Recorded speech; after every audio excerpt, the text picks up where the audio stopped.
여러분들이 잘 아시는 노래 중에 이런 노래가 있을 겁니다. 생일 축하합니다. Happy birthday to you. 젠라스 제니야.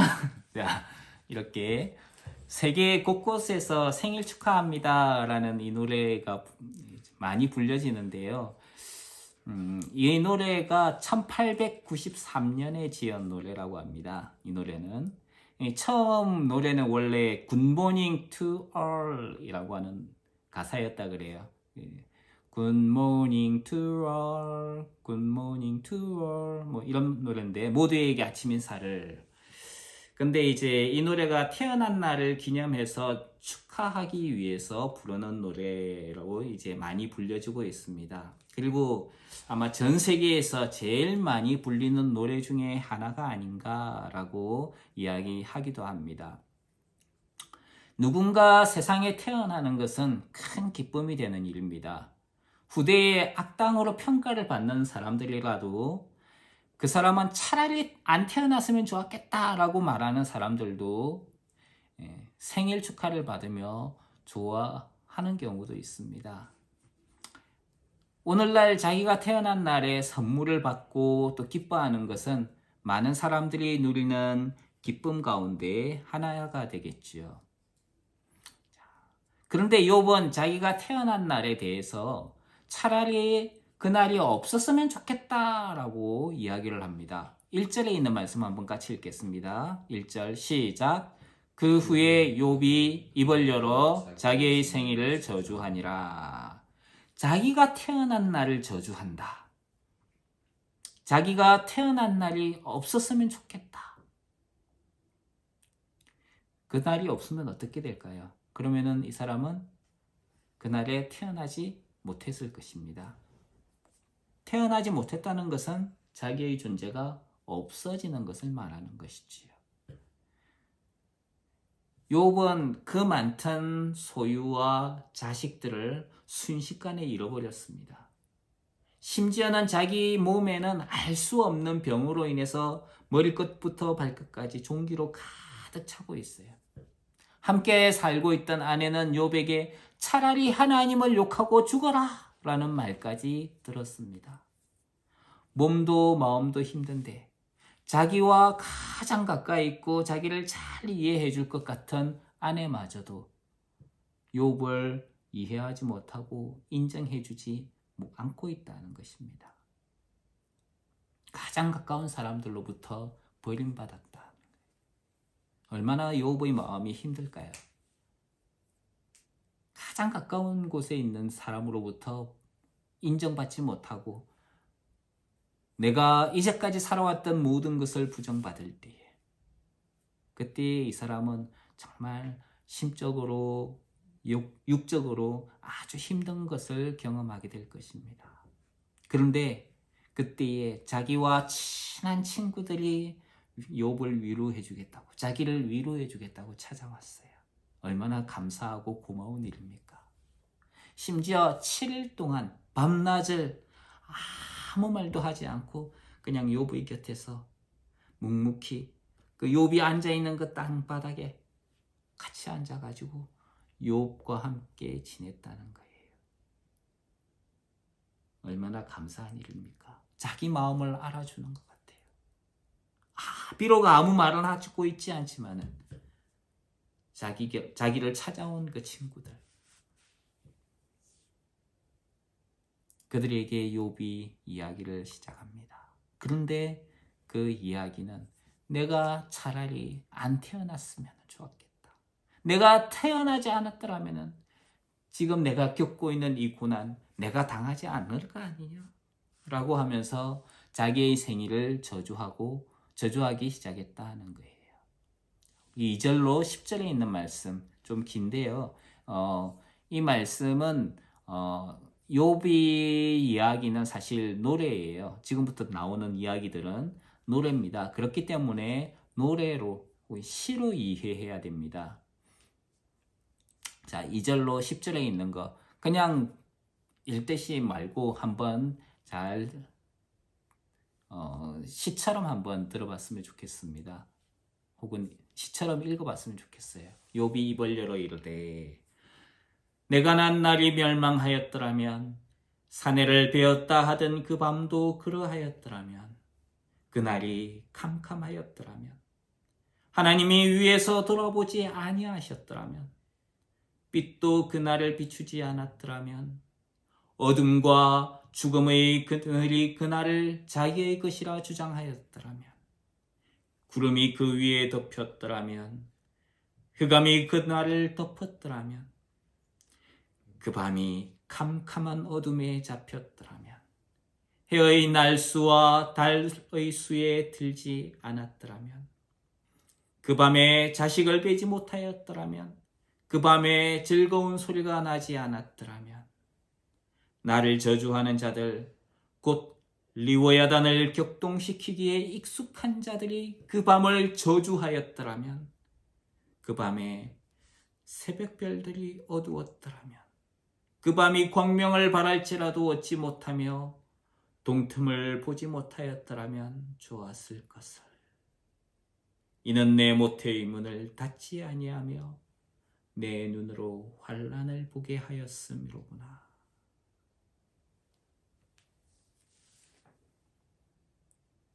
욥은 자기가 태어난 날에 대해서 그날이 차라리 없었으면 좋겠다. 그날이 차라리 저주를 받아버렸으면 좋겠다. 이렇게 이야기를 합니다. 내가 나 태어난 날이 없어졌더라면 얼마나 좋았겠느냐. 그러면서 그 날뿐만이 아니라 그 날이 구체적으로 좀 더 세밀하게 이렇게 멸망했으면 좋겠다. 캄캄했었으면 좋았겠고 하나님이 돌아보시지 않았으면 좋았겠다. 빛도 그날을 비추지 않았으면 좋았겠고 죽음과 어두움이 그날을 내 거다라고 주장했다면 얼마나 좋았겠느냐.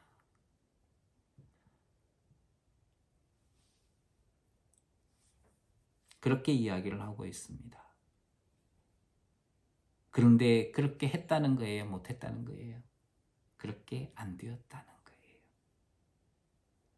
왜 그렇게 안 했느냐? 자기의 모태의 문을 닫지 않았고 그리고 모태의 문을 닫지 않았기 때문에 내 눈이 환난을 지금 보고 있다. 그때 자기가 태어났던 것을 후회를 합니다.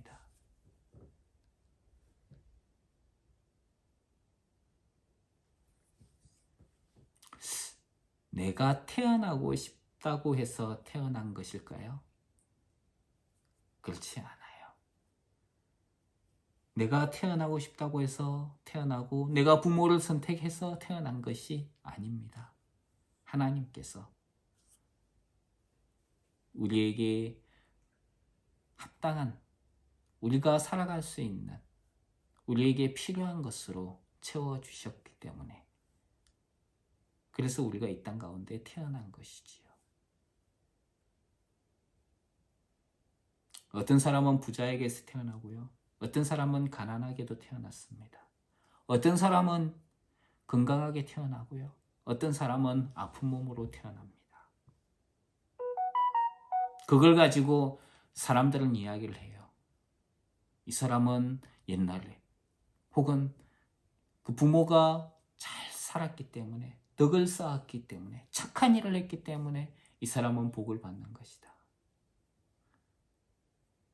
제자들이 길을 가면서 예수님에게 물었습니다. 예수님, 이 사람이 소경으로 태어난 것이 이 사람의 죄 때문입니까? 아니면은 그 부모가 죄를 지은 것입니까? 예수님께서 뭐라고 하셨습니까? 아니라. 이 사람이나 그 부모의 죄 때문이 아니다. 그를 통하여서 하나님께서 하고자 하시는 일이 있기 때문이다. 그래서 각 사람의 상황이 다르게 태어났다.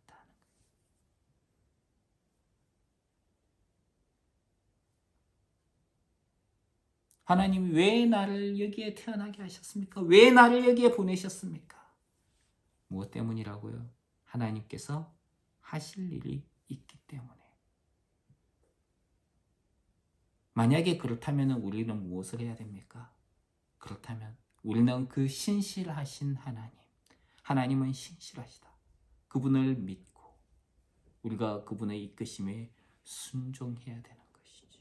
하나님의 이끄심에 우리는 믿음으로 반응해야 됩니다. 우리가 불평하고 불만하는 것, 그것은 하나님의 이끄심에 믿음으로 반응하는 게 아니에요. 오히려 우리는 하나님께 감사하며 하나님께 순종하는 삶을 살아야 되는 것이지요.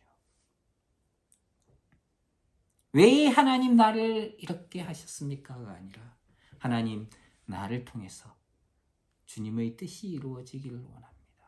제가 주님의 뜻을 알고 그 뜻에 더 잘 순종하며 살아가게 해 주십시오.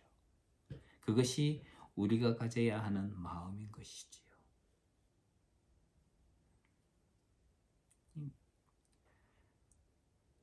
우리가 그래서 불평과 불만의 마음이 아니라 하나님께서 일을 행하신다는 것, 이것을 기억을 하고 하나님의 이끄심에 순종하며 나아가는 저와 여러분이 되기를 주님 이름으로 축원합니다. 특히 8절에 보면은 이런 이야기가 있습니다. 나를 저주하는 자들 곧 리워야단을 격동시키기에 익숙한 자들이 그 밤을 저주하였더라면, 이 리워야단이라고 하는 존재가 등장하는데요. 이 리워야단은 이사야서 27장 1절에도 등장합니다. 거기에는 어떻게 나오느냐 하면은 이렇게 나와 있어요. 그날에 여호와께서 그 견고하고 크고 강한 칼로 날랜 뱀 리워야단 곧 꼬불꼬불한 뱀 리워야단을 벌하시며 바다에 있는 용을 죽이시리라. 이렇게 이제 이사야서에서는 이야기를 해요. 이 리워야단이 꼬불꼬불하고 아주 날쌘 뱀이라는 거예요. 그리고 이것이 바다에 살고 있는 용이라는 존재다라고 이야기를 합니다. 이 리워야단은 대체적으로 하나님을 대적하는 존재로 깊은 바닷속에 살고 있다라고 생각을 했어요. 그래서 리워야단이 사는 바다를 이스라엘 사람들은 무서워하고 두려워했습니다. 그래서 이스라엘에는 바다라는 단어가 그렇게 많지 않아요. 바다 혹은 바닷물 이런 단어하고 친하지가 않습니다. 오히려 양이라든지 뭐 이런 단어들하고는 친한데 바다라는 단어는 친하지 않아요. 그래서 우리는 저수지라는 말이 있잖아요. 그런데 이스라엘에는 저수지라는 단어보다 바다라는 단어를 씁니다. 그냥 그거 하나예요. 그래서 갈릴리도 우리는 저수지 혹은 호수 그렇게 이야기하는데 이스라엘의 사람들에게는 갈릴리도 바다예요. 지중해도 바다예요.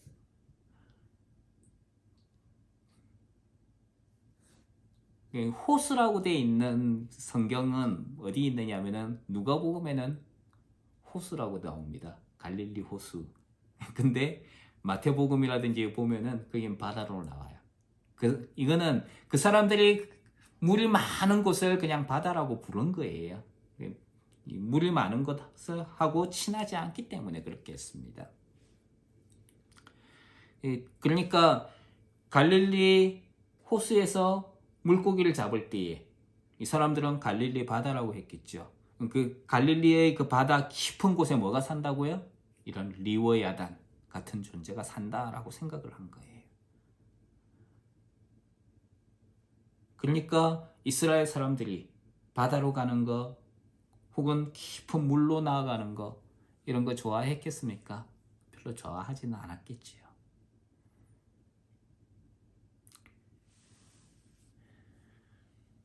바로 이 리워야단이 예표하는 것은 무엇이냐 하면은 하나님을 대적하는 존재, 사단을 가리키는 거예요.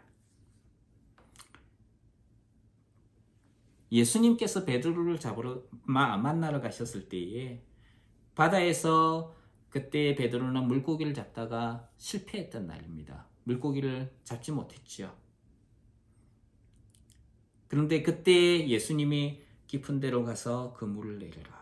깊은 데로 가면 뭐가 있어요? 리워야단이 있어요. 리워야단이 통치하는 곳입니다. 근데 거기 가서 그물을 내려라. 그 무서운 데 갔어요? 근데 그렇게 했어요. 그랬더니 물고기가 많이 잡혔어요. 리워 야단이 통치를 하는 곳에 그물을 내렸는데, 예수님이 말씀하신 대로 그물을 내렸는데 어떻게 됐어요? 물고기가 잡혔어요. 그것도 아주 많이. 그러니까 예수님의 말이 리워 야단이 살고 있는 것보다 뭐 하다는 거예요? 훨씬 더 위대하다는 거예요. 그걸 갖다 보여주신 거예요. 예수님의 말씀만으로도 바다를 다스림을 받는 리오야단의 다스림을 받던 물고기들이 그렇게 많이 잡혔다. 예수님의 권세가 리오야단의 권세보다 더 큰 분인 것을 알게 된 것입니다. 그래서 베드로는 바로 그 예수님 앞에 무릎을 꿇었어요. 주여, 나를 떠나소서, 나는 죄인이로소이다. 또 예수님께서 바다 위로 걸어서 오셨잖아요. 제자들은 예수님이 바다를 발 밑에 두는 분으로 보고 깜짝 놀랐어요. 바다는 리워 야단이 다스리는 곳인데 그것을 발로 밟고 있다는 거예요. 즉 사단을 발로 밟고 계신다는 거예요.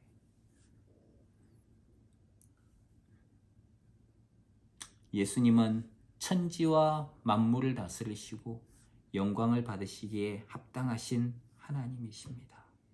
그래서 우리가 이 하나님을 예배하고 이 하나님을 따르는 사람들이라는 거예요. 우리는 세상의 헛된 신을 따르는 존재들이 아닙니다. 세상 천지와 만물을 다스리시고 영광 받으시기에 합당하신 그 하나님, 우리의 영원한 왕이신 예수 그리스도, 이분을 우리는 경배하고 섬기고 따르는 존재들이에요.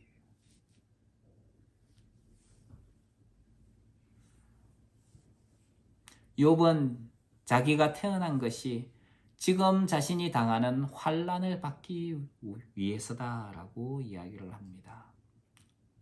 이것은 사실 욥이 잘못된 인생관을 가지고 있다는 것을 알 수가 있습니다. 나중에 보면은 욥이 했던 이야기들을 가만히 보면은 그가 잘못된 인생관을 가지고 있었다는 것을 알 수가 있습니다. 어떤 사람은 하나님께서 세상을 만드신 것이 잘못된 것이라고 이야기하는 사람도 있습니다. 그러면서 나는 차라리 태어나지 않았어야 된다 라고 이야기하는 사람이 있습니다. 자기 생각으로 세상을 창조하신 하나님을 판단하는 거예요. 높으신 하나님의 뜻을 모르면서 내 생각과 나의 기준으로 하나님 이거 잘못한 거 아니에요? 하나님 이런 거 잘못했잖아요. 왜 내 뜻대로 안 하시는데요? 자기 생각을 가지고 자기를 위해서 살아가는 사람들이 그런 이야기를 많이 합니다. 왜 내 뜻대로 안 해주시는데요?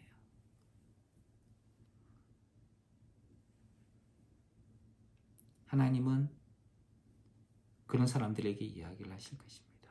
내 생각은 너희 생각과 다르다. 내 뜻은 너희의 기준과 다르다. 하늘이 땅보다 높음같이 내 생각은 너희의 것과 다르다. 이렇게 말씀하시는 분이 하나님이라는 거예요. 이해가 되지 않는 인생의 문제들 앞에서, 고난 앞에서 이해가 안 됩니다. 그러고 있을 것이 아니라 하나님께 순종하는 저와 여러분이 되기를 주님 이름으로 축원합니다. 11절과 12절에 있는 말씀 한번 읽겠습니다. 11절, 12절 시작. 어찌하여 내가 태에서 죽어나오지 아니하였던가? 어찌하여 내 어머니가 해산할 때에 내가 숨지지 아니하였던가? 어찌하여 무릎이 나를 받았던가?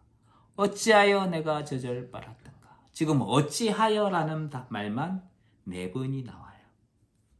어찌하여.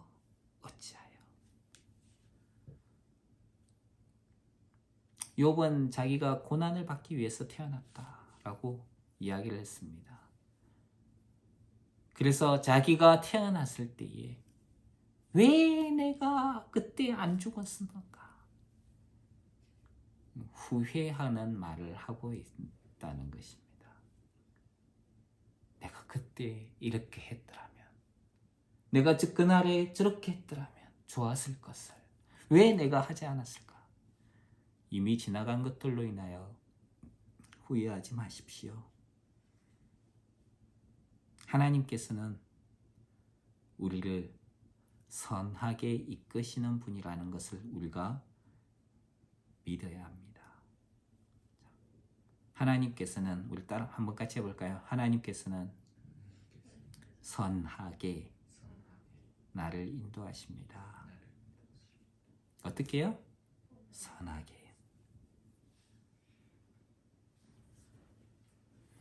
그때 이렇게 했더라면, 그때 저렇게 했더라면 이미 지나간 일이에요. 그거 우리가 이미 바꿀 수 없습니다. 그래서 사람들은 만약에 그때 타임머신이 있었더라면 내가 그때 가가지고 막 바꾸었을 것이다. 후회하는 말을 많이 합니다. 지나간 것은 돌이킬 수 없어요. 그것은 이미 하나님께서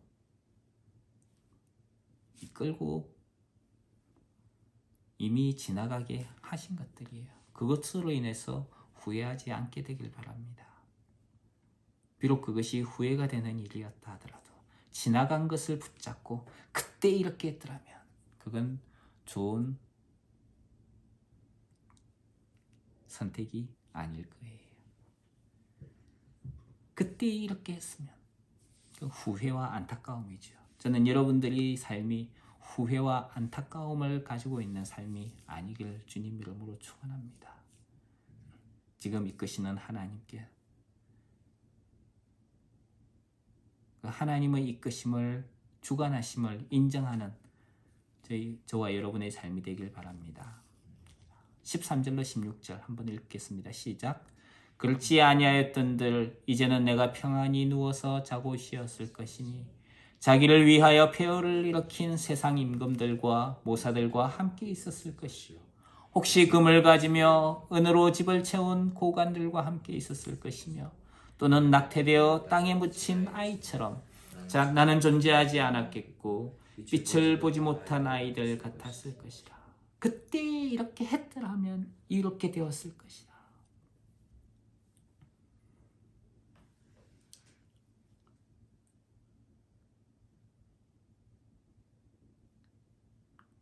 과연 그럴까요? 그때 내가 이렇게 선택을 안 하고 이렇게 선택을 했더라면 물론 그럴 수도 있었겠지요. 내가 그때 안 태어났더라면 지금 욥이 뭐라고 이야기합니까? 내가 그때 만약에 안 태어났다면 나는 지금 누워서 편안히 살고 있을 것이다. 편안히 지내고 있을 것이다. 사실 죽었다라는 이야기겠죠. 세상 임금들, 모사들과 함께 지내고 있을 것이다. 그들이 비록 세상을 정복한 왕이었더라도 이미 죽은 그들과 나는 함께 지내고 있을 것이다. 지금 죽은 것이 지금 내가 고난받으면서 살고 있는 것보다 더 낫다라고 생각을 하고 있는 거예요.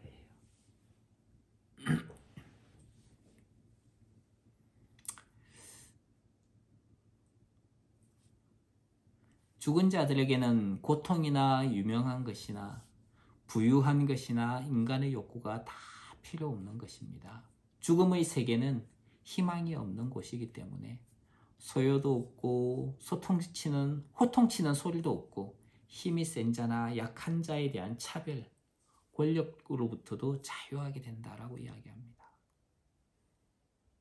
죽음은 모든 것을 절망으로 이끌고 가기 때문입니다. 죽음이라는 것은 사람이 생각하기에 절망 그 자체입니다. 죽음의 이후에 대해서 아는 사람은 아무도 없습니다. 그냥 죽으면 당연히 그렇게 될 것이다 라고 생각하는 거예요. 근데 성경은 죽음 이후에 대해서 언급을 하고 있습니다. 히브리서 9장 27절에 보면은 이렇게 말씀합니다. 한 번 죽는 것은 사람에게 정하신 것이요. 이건 모든 사람이 아는 것이죠. 그런데 죽는 것은 모두 다 똑같다. 근데 그 후에는 뭐가 있는지 아무도 모르지만 성경은 이렇게 말씀하고 있어요. 그 후에는 심판이 있으리니. 뭐가 있다고요? 심판이 있다는 거예요. 그 심판 누가 합니까? 하나님이 하시는 거예요.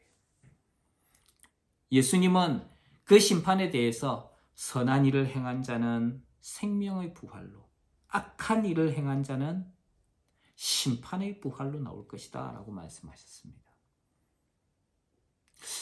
그러면은 예수님을 안 믿고 죽은 착한 사람들도 생명의 부활로 나올 수 있다는 말인가? 예수님께서 하신 말씀에 대해서 그렇게 생각할 수가 있어요. 그런데 이 말씀 앞에 예수님은 다른 말씀을 하셨어요. 하나님을 공경하듯이 예수님을 공경하도록 하기 위해서 심판하는 권세를 예수님에게 주셨다라고 이야기를 합니다. 그 권세를 예수님이 지금 가지고 계신 거예요.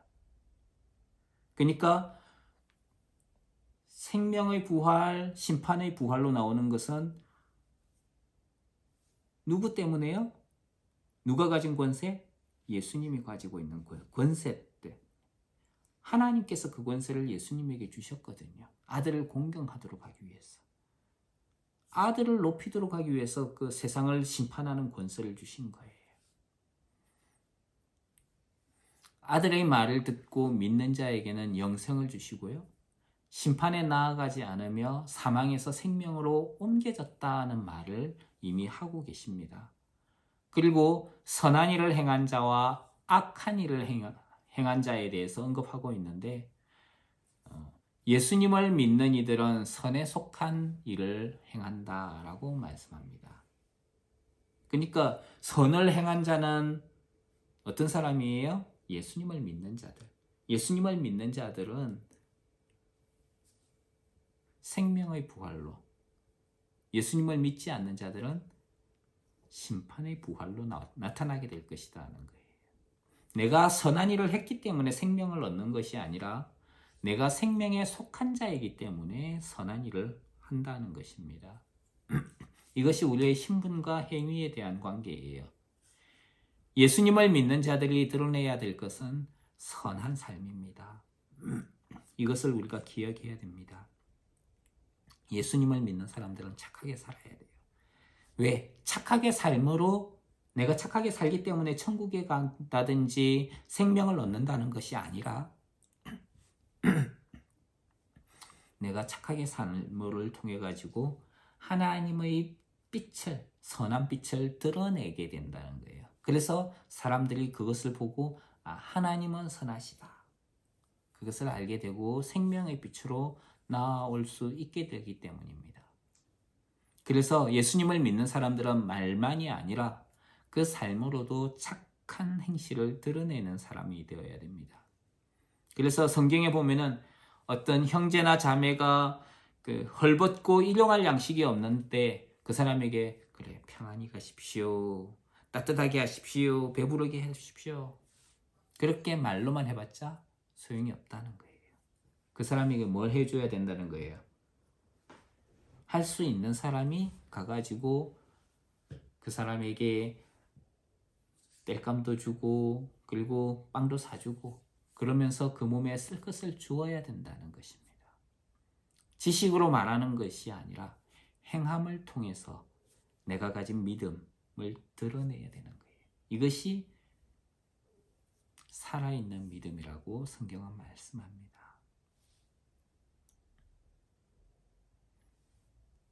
그럼에도 욥은 이제 자기를 이 세상에 태어나게 하신 그 하나님을 향하여서 불만을 표현하기 시작합니다. 20절로 23절에 있는 말씀 한번 읽겠습니다. 시작. 어찌하여 고난당하는 자에게 빛을 주셨으며 마음이 아픈 자에게 생명을 주셨는고 이러한 자는 죽기를 바라도 오지 아니하니 땅을 파고 숨긴 보배를 찾음보다 죽음을 구하는 것을 더하다가 무덤을 찾아 얻으면 심히 기뻐하고 즐거워하나니 하나님에게 둘러싸여 길이 아득한 사람에게 어찌하여 빛을 주셨는고. 욥은 지금 하나님을 향하여 탄식하기 시작합니다. 왜 하나님은 이렇게 고난을 당하는 자에게 빛을 주셨고 마음이 아픈 자에게 생명을 주셨는가? 하나님이 쓸데없는 소망을 주셨다라고 이야기를 합니다. 하나님으로부터 벗어나고 싶지만은 하나님이 나를 탁 감싸고 있어가지고 너 여기서 벗어나면 안 돼. 넌 내 거야. 조금이라도 잘못할 것 같으면은 그러지 마. 내가 지켜보고 있어. 그렇게 막 호통치는 분으로 그렇게 욥은 생각하고 있다는 거예요. 그래서 하나님에게 벗어나고 싶지만 나는 하나님에게 둘러싸여가지고 정말 깝깝해 미쳐 죽겠어. 그렇게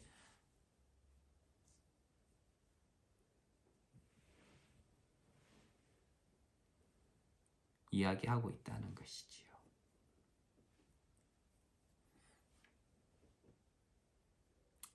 죽기를 바라도 오지 않고 땅을 파고 숨긴 보배를 찾다가 무덤을 찾았어. 얼마나 좋은지. 내가 여기에 이제 숨어서 죽으면 되겠구나.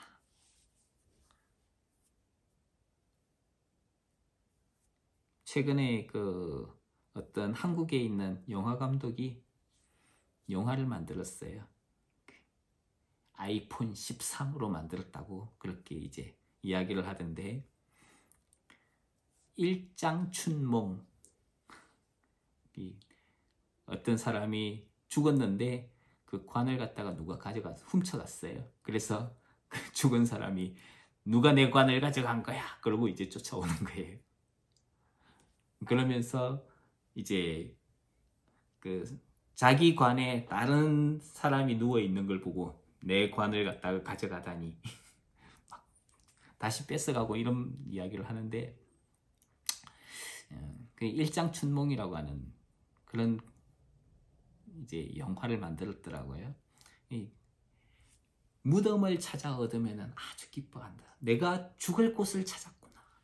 이게 사람들의 마음이에요. 사람들의 생각입니다. 사람들은 죽음을 향해서 달려가는 존재이기 때문에 그래요. 하나님은 생명을 주시는데 사람들은 죄인인 사람들은 생명의 하나님을 피해서 도망간다는 거예요. 그리고 하나님이 주시는 그 빛을 보면서도 그 빛을 좋아하는 것이 아니라 그 빛으로부터 피하기를 원한다는 거예요. 그게 죄를 가진 사람들의 특징입니다. 죄를 가진 사람들은요, 하나님께로 나오는 것이 아니라 하나님을 피해서 도망갑니다. 아담이 어떻게 했어요?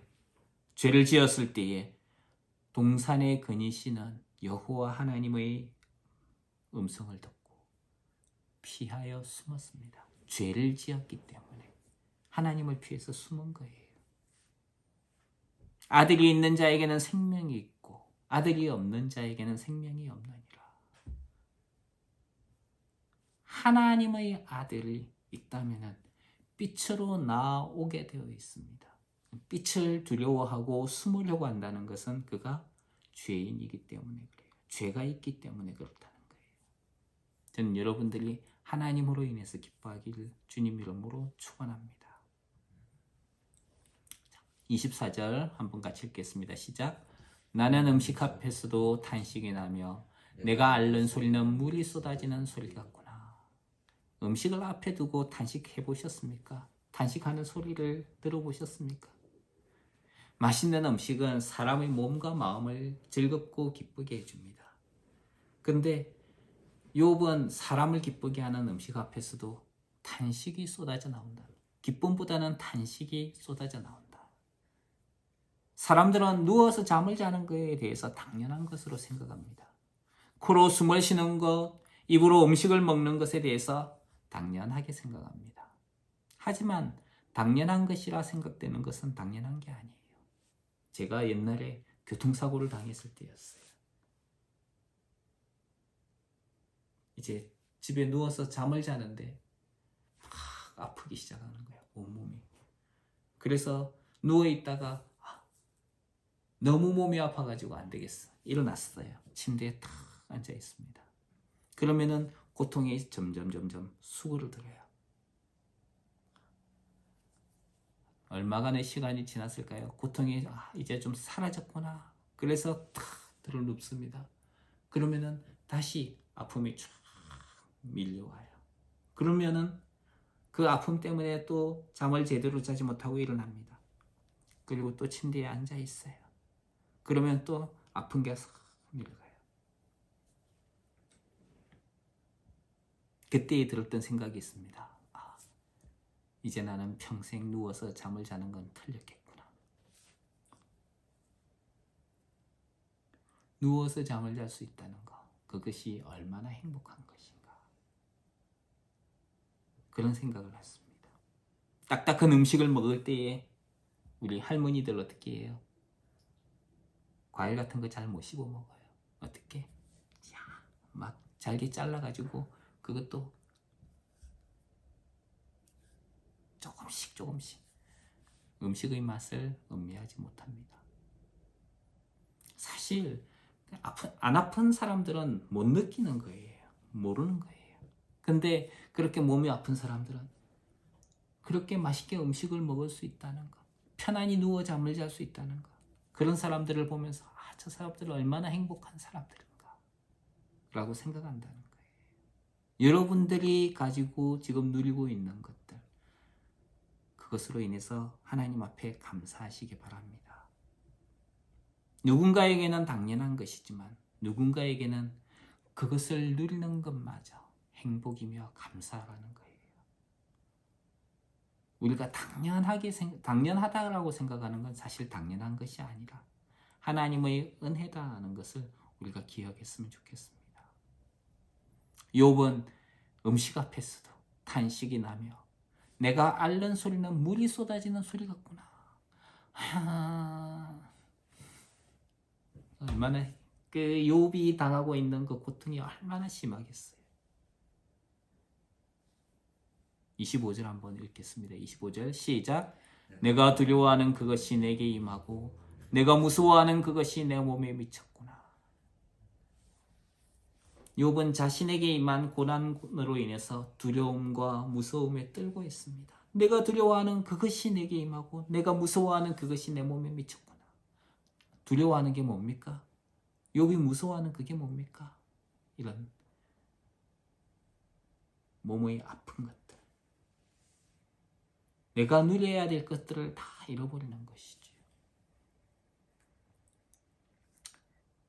사실 이 25절에 있는 말씀을 가만히 보면은 욥이 이제까지 왜 하나님을 경외했는가 하는 것을 거꾸로 미루어서 볼 수가 있습니다. 그 뭘까요? 욥이 하나님을 경외했던 이유는 두려워하는 것이 임하지 않고 무서워하는 것이 내 몸에 미치지 않도록 하기 위해서라는 거예요. 자신이 하나님을 경외하지 않으면 자기에게 힘들고 어려운 일이 올 것 같았어. 그래서 하나님을 경외했다는 겁니다. 예수님을 믿는 사람 중에 이런 게 있어요. 예수님 왜 믿습니까? 나중에 하나님으로부터 심판당하지 않으려고요. 하나님은 세상을 심판하시는 아주 무서운 하나님인데 그 하나님의 벌을 피하기 위해서요. 어떻게 보면은 맞긴 맞는 말인데 그거는 그 사람이 정말 하나님을 제대로 알지 못하고 있다는 거예요. 맞긴 맞는 말이에요. 예수님 믿으면은 그 심판에서 벗어나게 됩니다. 근데 그거는 소극적인 거예요. 일부분만이에요. 그것 때문에 그걸 피하기 위해서 사실 하나님을 믿으면 예수님을 믿으면 더 크고 풍성한 은혜가 우리에게 주어집니다. 요한복음 1장 12절을 보면 이렇게 이야기를 하죠. 영접하는 자 곧 그 이름을 믿는 자들에게는 하나님의 자녀의 권세가 주어진다. 이렇게 말씀합니다. 그런데 그 자녀의 권세라는 것은 단지 벌을 안 받고 지옥에 안 가고 천국에 가는 이것만이 아니라는 거예요. 세상의 것을 누릴 수 있는 그 권세라는 거예요. 근데 우리는 그 모든 것들은 생각 안 하고 그냥 단순히 벌 안 받고 그리고 천국에 간다. 이 정도로만 생각하고 있는 거예요.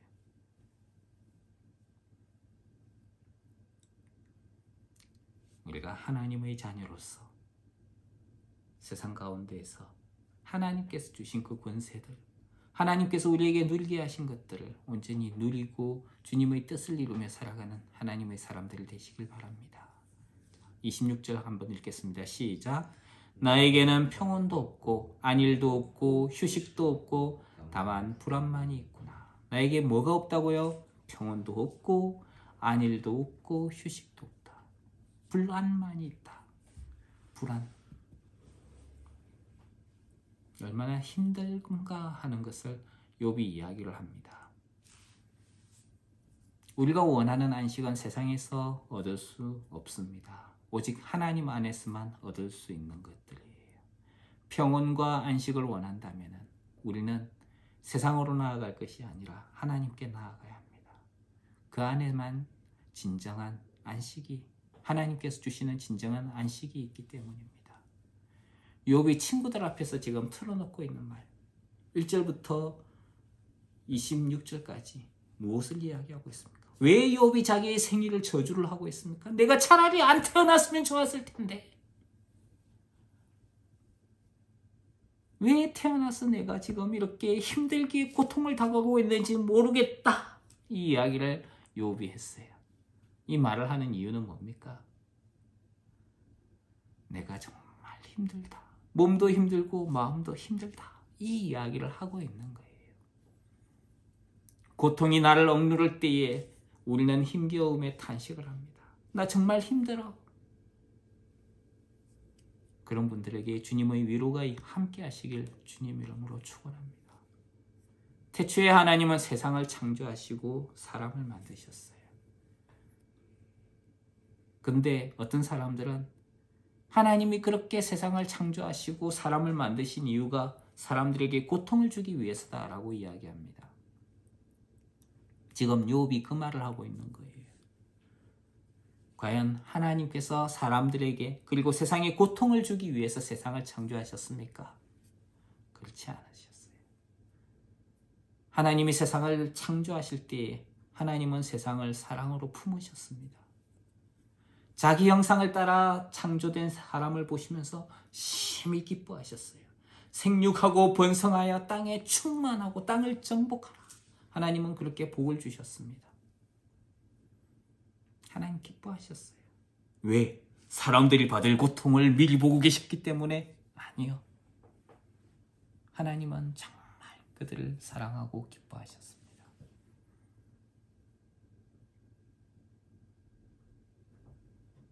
하나님은 지금도 우리를 사랑하고 계십니다. 남자와 여자가 어떤 문제를 들었을 때에는 반응하는 것이 다르다고 합니다. 일반적으로 남자가 이런 이야기를 듣잖아요. 내가 왜 태어났는지 모르겠다. 어찌하여 무릎이 나를 받았던가. 어찌하여 내가 내 어머니의 젖을 받았던가. 그때 태어나지 않았더라면, 그날이 없었더라면 좋았을 것을. 막 이런 이야기를 하면은 남자는 어떻게 하느냐? 문제 해결을 위한 방법을 제시를 합니다. 그거는 이렇게 하면 되고, 이건 이렇게 하면 돼. 근데 여자들은 그게 아니래요. 여자들은 공감을 해주는 걸 원한답니다.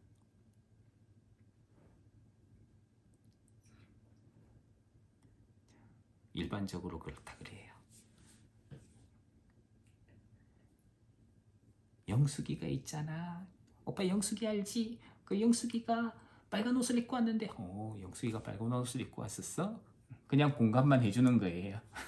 그러면은 여자는 자기 말을 잘 들어주고 있구나. 근데 남자는 그 이야기를 들으면은 그저 이야기는 왜 하지?